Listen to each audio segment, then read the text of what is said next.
season at Texas Tech and returns as a sophomore with a lot of upside. We've got the rundown coming up on today's Locked On Texas Tech. Are Locked On Texas Tech, your daily podcast on the Texas Tech Red Raiders, part of the Locked On Podcast Network, your team every day.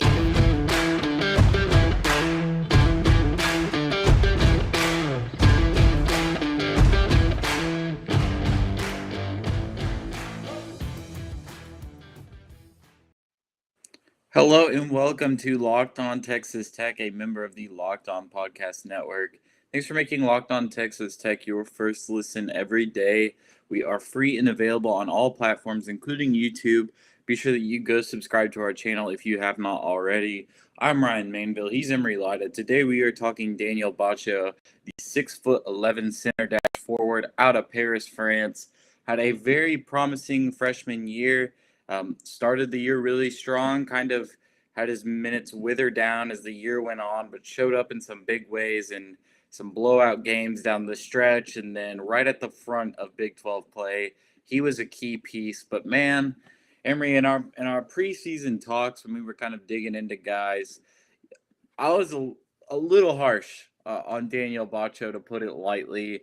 I didn't really see how he could contribute. Especially coming off, almost 2 years of no competitive basketball, had a lot of knee issues. I was concerned, and I was very harsh on him, thought he was going to be the typical one-and-done Texas Tech international center, and you were telling me, tap the brakes, this guy's film is a lot better than, some of the Russell Chiwa, Vlad Golden type guys. He's got some promise. I was still hesitating. But a couple of games in, man, it did not take Daniel Batcho very long to shut me up. Yeah, it's interesting because early on I was kind of skeptical about if he was going to be able to get back into shape and sort of have the experience and knock off some of the rust before games started. And if he was healthy and if he was able to do that, I felt confident that he would have an impact in some capacity, even if it was a spot minutes dude. Just because if you look back at his tape on the international days prior to coming to Arizona, it looked like a guy that really had a lot of developed talent already, someone that had a lot of feel offensively, defensively was a good rim protector. So there was a lot of skill there, but the injuries were a big permutation that had to be solved before you saw any action. And thankfully, it seemed early on in the season he was really healthy, came back, looked the part. I mean, some of the early games, he looked like arguably the best big, if not the second best big behind Bryson Williams on the roster. And I don't think that's hyperbole to say. I think there were some games where he genuinely looked that good. And then over the course of the season, I almost feel like there was maybe a little bit of a wall that he hit, whether it be because of injuries, because of fatigue, or just because he simply hasn't played that many games in 3 years, basically.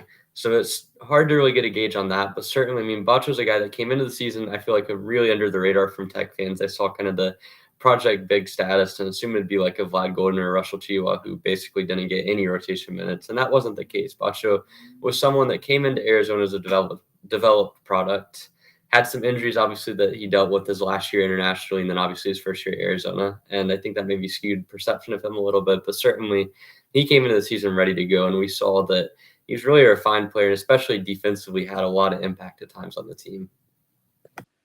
There was one thing that I saw from Daniel Batcho that as soon as I saw it, I knew that I was wrong, and I knew that my opinion on him was going to have to change.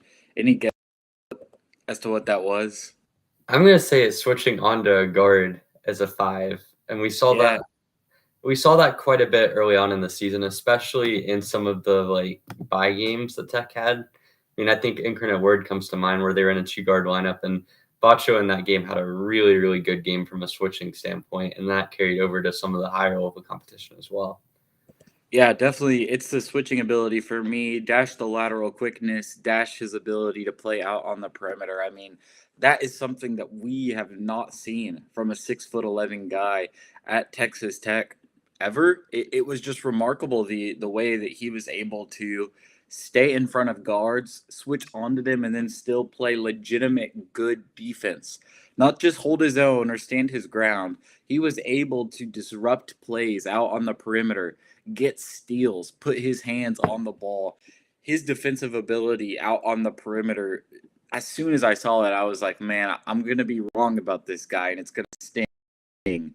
I mean, he went on only 2.2 points per game and 2.7 boards in under 10 minutes per game, and so the numbers don't look sexy. I get it, but as soon as I saw that on his tape, I knew that he was going to be somebody that could not only play in Mark Adams' system but excel within it. And I think that there's still a little bit of steps that Daniel Batcho needs to take to be kind of a higher minutes guy and get over that, 12, 15 kind of hump that it seems that Texas Tech bigs seem to get stuck on. But the lateral quickness and his ability to play alongside guards and out on the perimeter makes him, the potential is so high. The upside is high. And where I was really pessimistic last year, I'll probably be really bullish on his role for next season. And I'll, bet the over metaphorically.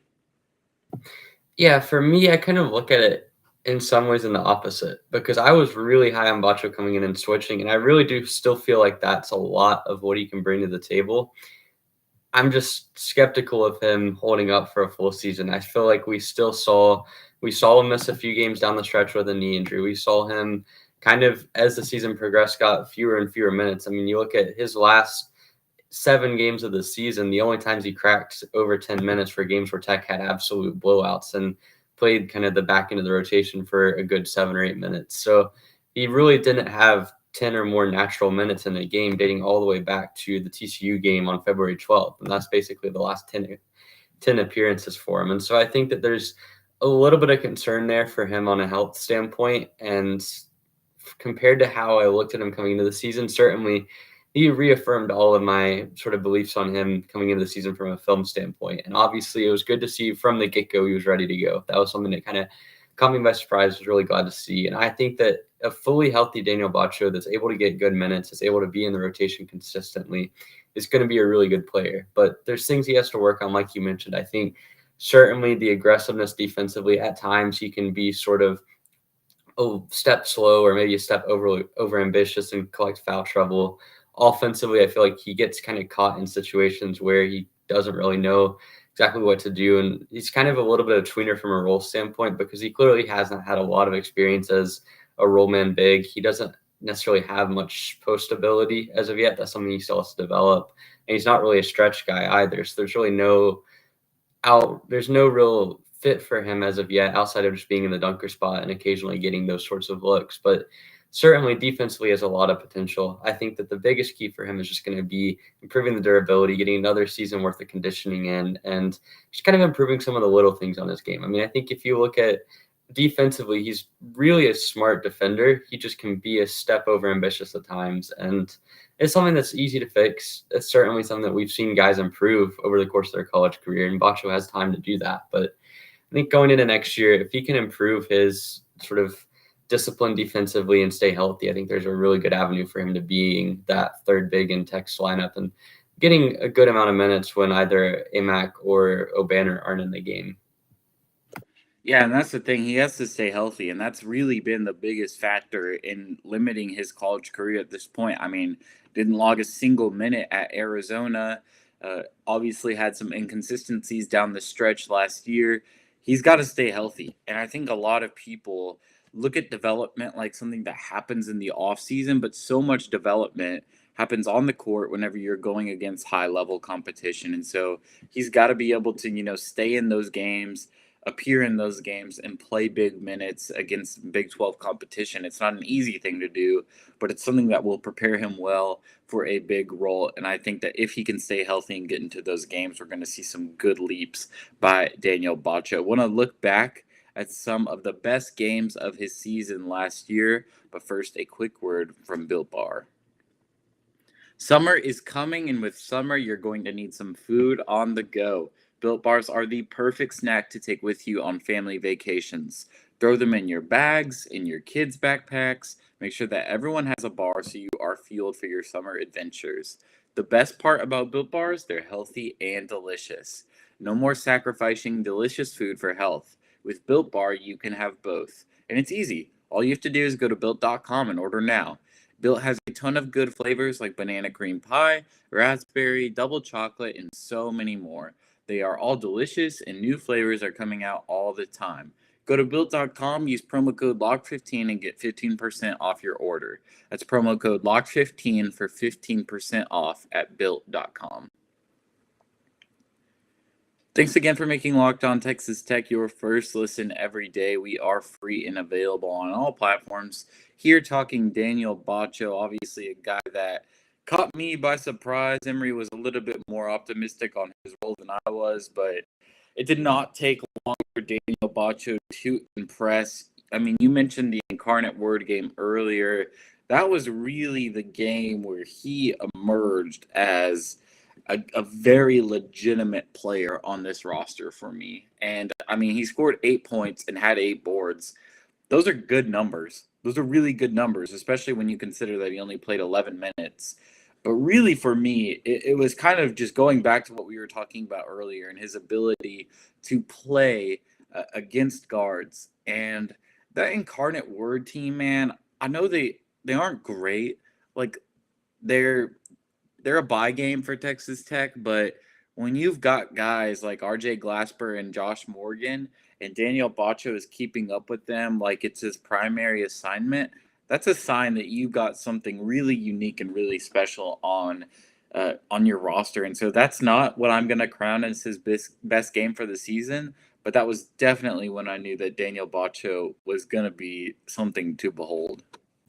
Yeah, RJ Glasper in particular is a guard that has a lot of shift to him. And in that game, I mean, Bacho just had him whenever they would switch on to him, he just completely shut him down. I mean, Glasper in that game had 9 turnovers. And I feel like a lot of it was Bacho kind of being able to switch. And obviously, it doesn't just include Bacho. There was a lot that went into that. But certainly, like that game for Bacho, he got matched with a couple of guards in that one that had quite a bit of burst for guards in bye games. Obviously, they weren't probably the best guards that Tech would face all year by any means, but that's sort of representative of the sort of player that Batcho was able to defend. And so seeing him being able to switch on to Glasper and kind of make his life miserable was something that I was really optimistic about coming out of that game. Obviously, you had the rebounding ability that showed out in that one as well. Also sink down 4 free throws, but it just showed kind of what the optimal picture of Daniel Batcho looked like. And then the game after that against Nebraska Omaha, he came out and had 6 assists.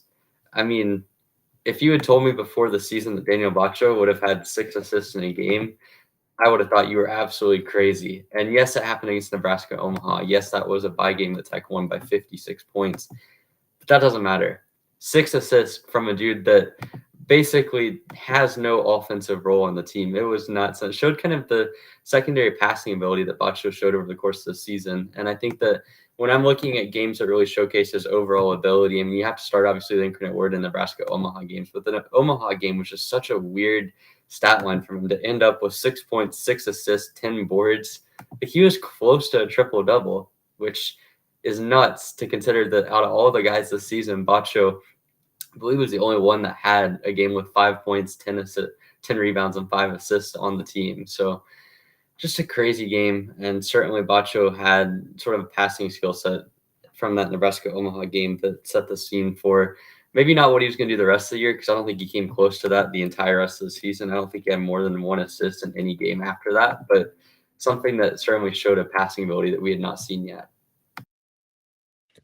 Yeah, well, I mean, we're talking big man, so blocks are always going to be something that people point to as kind of a barometer for effective defensive play. And while I don't always think it's the most accurate thing to look at, Daniel Batcho did have 2 noticeable games for me. The only time he had more than 2 blocks in a game, or 2 or more blocks, I should say, was against Tennessee in Madison Square Garden and then at West Virginia, which I think was by far the best game of his season. I mean, he looked phenomenal in that game in Morgantown.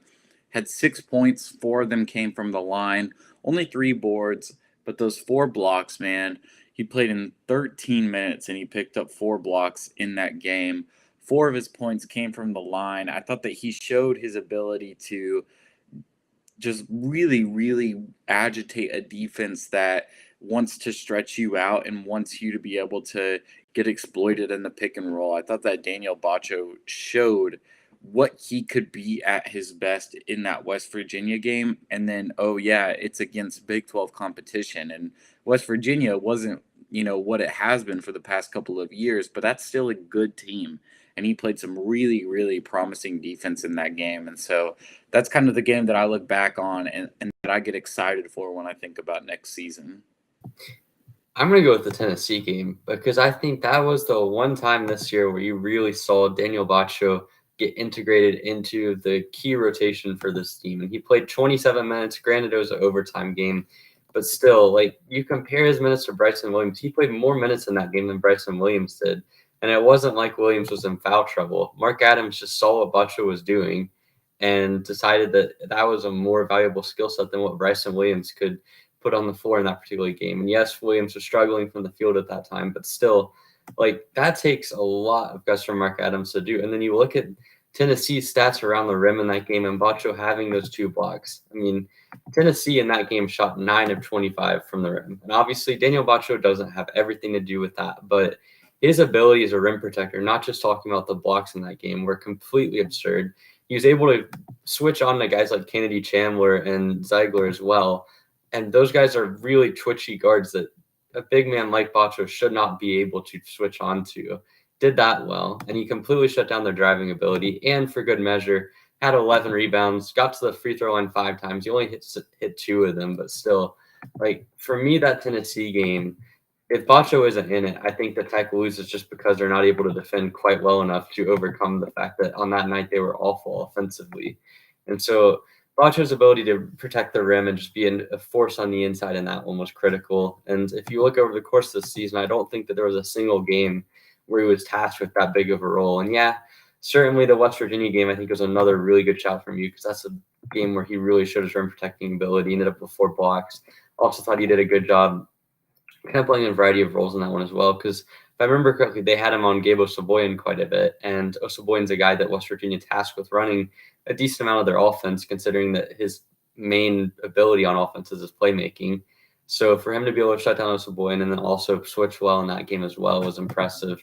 So, but for me, it's the Tennessee game, just for the fact that he played such a big role in that one. And then also one more kind of minor shout. I feel like the Mississippi State game was a really good game for him from an offensive role standpoint, just in his ability to sort of be kind of in that dunker spot and as well as that kind of play alongside other bigs. And I mean, Tech's offense in that game, we've mentioned, I believe, on the Adonis Arms review, but that was probably one of their smoothest games offensively, and Batcho played a really good role in that. And so for me, the Tennessee game sticks out, but there are certainly a few other games out there that were really impressive over the course of the year.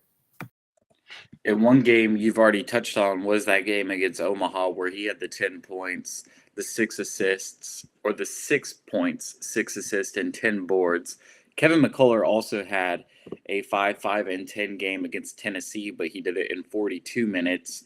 Since 2010, Daniel Batcho is the quickest player in all of college basketball to hit those marks in a game. He did it in 16 minutes. 2 other guys did it in 18 minutes. And that was 2015, and it was UAB in Murray State. So Daniel Batcho, man, playing some pretty insane basketball to put up a stat line like that in the amount of time that he was on the court, but shows a lot of promise for who he is. And talking about promise, let's get into his role for next season after I let you know that this episode is brought to you by Rock Auto. With the ever-increasing numbers of makes and models, it's now impossible for your local chain auto parts store to stock all the parts you need. Why endure often painless or seemingly intimidating questioning and wait while the person behind the counter orders the parts on their computer, choosing the only brand their warehouse happens to carry? You have computers with access to rockauto.com at home and in your pocket. You save time and money when you use Rock Auto. Rock Auto is a family business serving do-it-yourself customers for over 20 years.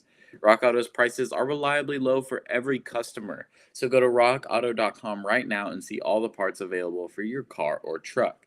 Right, locked on in there. How did you hear about us box so they know we sent you? Amazing selection, reliably low prices, all the parts your car will ever need at rockauto.com. All right, so Daniel Batcho, obviously, I think is a guy that's being projected as a key chain in the link for next season's team. I think a lot of people were a little bit worried or skeptical with the addition of Fardaws Amac and if that would kind of push Batcho off the roster. But I've been pretty public about that on this podcast that I think that that was a win-win situation for both Amac and Batcho because it gets Amac in the starting five, which is what Texas Tech needs. It's what Amac should want as a player transferring up. And it puts Daniel Batcho on the bench, which I think is a win-win for Texas Tech and Daniel Batcho. Now, not getting a starting job, it may feel like a little bit of a burn, and you want to play those bigger minutes, but I just don't think that we're ready for Daniel Batcho as the primary starting five on a team just quite yet. I don't think that there's just enough tools to feel really comfortable about having him in that spot and expecting him to play, over 20 minutes a night. I just think that getting him on the bench and allowing him to come in a reserve type role is going to be really good for his on-court development. It's going to be good for him to come into games and to play really good defense when Amac and O'Banner are shot. It's going to be good for him to get some action in the pick and roll and draw fouls like he did last season so effectively. But I do think that him kind of being that third big, which is what I think he will be right now. I would not project Robert Jennings to play over him at this point, but I think that third big spot for Daniel Batcho it's a good place for him to be, and I think that it's going to be really fruitful for both Texas Tech and him. Yeah, I think the biggest thing is you have to be realistic with the jump in minutes that Batcho is going to have. And certainly he's a guy that only played 21% of his minutes last year. If you look over the course of the season in 2020, 2019, that's fewer minutes than Avery Benson played in the 2020 season. It's less than half of the minutes that freshman Kyler Edwards played. And it's also less minutes than Tyreek Smith played in 2021. So there's a lot that goes into that would indicate that Batcho still probably needs another season worth of development to jump in the starting five. Not saying that it won't happen, because certainly, obviously with Amac and O'Banner coming in, it's going to be an extremely high mountain to climb. And obviously you would expect that both of those guys are going to start.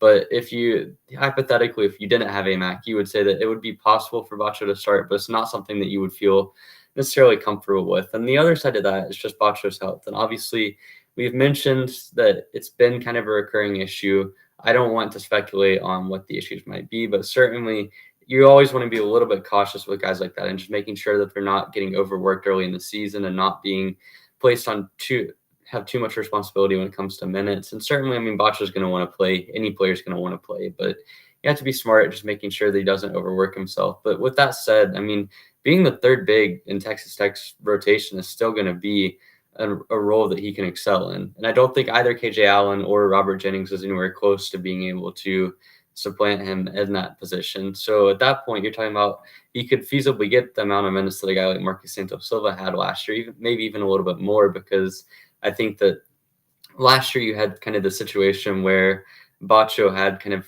a skill set that the other bigs just simply didn't have in his rim protection. And then as well as that, you could say that Bryson Williams and O'Banner both had really diverse skill sets that maybe Santos Silva was lacking. And so with that kind of took away some of the opportunities. But with Batcho, it firmly looks like he's going to be the third big in primarily a three big system in Tech's rotation. And that's going to give him quite a few opportunities. And so I don't think it's a bad thing that he stays on the bench. I think he could easily double his minutes this year and still be on the bench in every single game, if that makes sense. And so for me, I think the bigger thing is just making sure he stays healthy. I think there's a couple of development things that he can do, certainly offensively, just kind of fitting into a role more, whether that be more as a pick and roll threat, or kind of developing the outside shot a little bit to the point of being serviceable there, or kind of developing a little bit in the post, just kind of adding a little bit of offensive game. I think that's going to be critical in terms of allowing him to play more minutes, and then defensively staying out of foul trouble, continuing to improve as a shot blocker. I think that that's one of the skills as a rim protector he can be elite at. And I think that his switchability is something that Tech is going to need, because Fardaws Amac and O'Banner, certainly both of them have had some issues to varying degrees with their switchability over the last couple of years, particularly with Amac. I think that's going to be something worth watching with him. So Batcho's ability to switch and his rim protection is going to give you kind of an alternative that allows him to play more minutes. And so I think in general, next year it's going to be all about just his development as a player. And certainly, I mean, the role that he's going to play is going to be a step up from what it was this year, but still probably not too much to where he can't manage it or risk getting injured because of the minutes load. If Daniel Batcho were to improve one thing that you think would have the biggest impact on his projected minutes for next season, what would it be? I'm going to go with shooting. As unrealistic as that may be, I actually feel like in the 8 jump shot attempts that we have on tape and the 40 free throw attempts, I like a shot for him. I think that there's something there, and his archetype as a player and what he seems comfortable playing with is a guy that screens well and can kind of hang around the perimeter offensively, and he has the feel to be able to be a playmaker. So you add those things in, and if he can add a jump shot and be able to play more of a perimeter-centric game, I really think that it opens up his ability offensively, because I think that he's always going to be someone that can be a good roll man and finish at the rim. He's someone that has the feel, like I mentioned, as a passer to kind of play out of that high pick and roll area and sort of be a passing threat from there. And if he can have the jump shot there, then suddenly you're not having him as a liability out on the perimeter if he's hunting or if he's staying out there and kind of just sort of setting screens and whatnot. And so if he's able to do that, I think that adds a lot to his offensive versatility and allows for him to kind of have a role that suits him well, as opposed to trying to develop a post-up game, which I just don't think is going to suit him very well. Yeah, that's an interesting take, and I think it's a good one. Like, you always want bigs that can shoot, and so for him to develop a jump shot would be pretty insane, a pretty useful tool to have in his kit. But I'm not sure I'm as optimistic about that coming around as you are. For me, I'd probably say just improving the pick and roll game and becoming a more aggressive rim roller, and then making his free throws, which again he did pretty well last year. Made 24 of 40, which is not bad for a 6'11" guy. It could be better, but it's not bad. And he had a really, really good start to the year there. But I think for Bacho, it's getting a little bit more burst and using some of that speed that we've seen on defense to put some pressure on the defense. And then I think part of that too, which is maybe a little bit of an underrated aspect when it comes to bigs, is being able to put the ball on the floor, even if it's just for one bounce.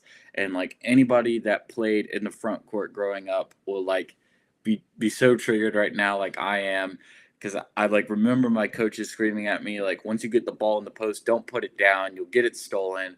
But I really do think that him getting to be used in the pick and roll game, getting the ball at, right past the free throw line, putting the ball down on the court for one dribble and then taking it to the basket, it is a play style that I could see him fitting into really well. And again, I think a lot of that has to do with his health, just because the burst and the ability to handle the ball will be necessary for that to be effective, or else it's just going to be a turnover every time or a charging foul. But if that comes around for Bacho, he is a consistent tool to be used on offense. And I think that's really the biggest thing that he needs to add right now, is just something that generates consistent offense and gets him on the court. Yeah, I think it's interesting because I feel like we have kind of a similar take on sort of where he needs to improve, in that his ideal offensive role comes out of the screen and roll game and sort of being able to set screens, get to the rim, put pressure on the rim, or sort of utilizing some of the ball skills that we know that he has.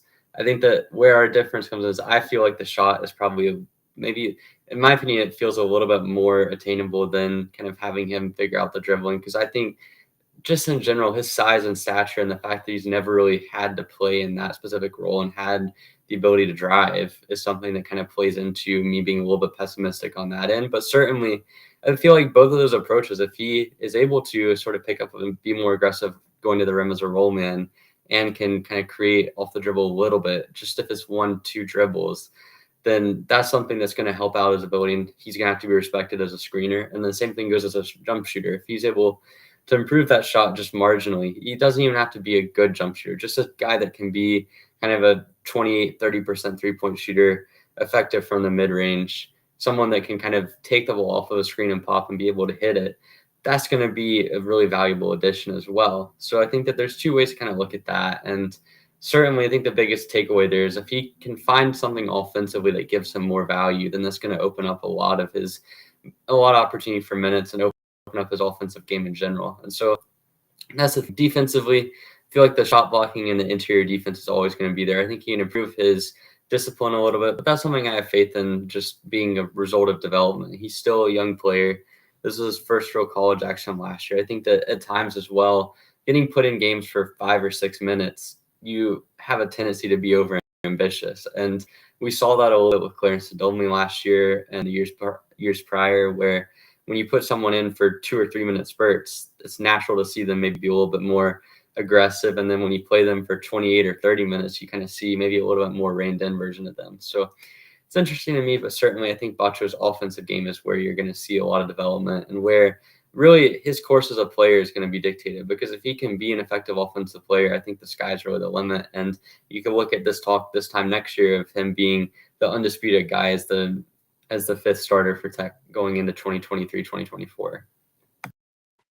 Yeah, well, Daniel Batcho is certainly an incredible and intriguing athlete, especially at his size. And so just a joy to look back on the first year that he's had at Tech and at the college level and project where he could be next year. Thank you all for tuning in to our Daniel Batcho recap. If you enjoyed this podcast, please leave us a review wherever you listen. Go like this episode on YouTube. Subscribe to our feed wherever you get podcasts. And then let us know on Twitter. You can follow Emory at eraser41. You can follow the official Locked On Texas Tech Twitter page at Locked On TTU to get notified whenever a new episode goes live. Until then, thanks for making Locked On Texas Tech your first listen every day. Now make your second listen Locked On Big 12. Get all of your daily Big 12 news in less than 30 minutes with Big 12 expert Josh Neighbors. It's free and available wherever you get podcasts. Thanks for joining us, and we will see you.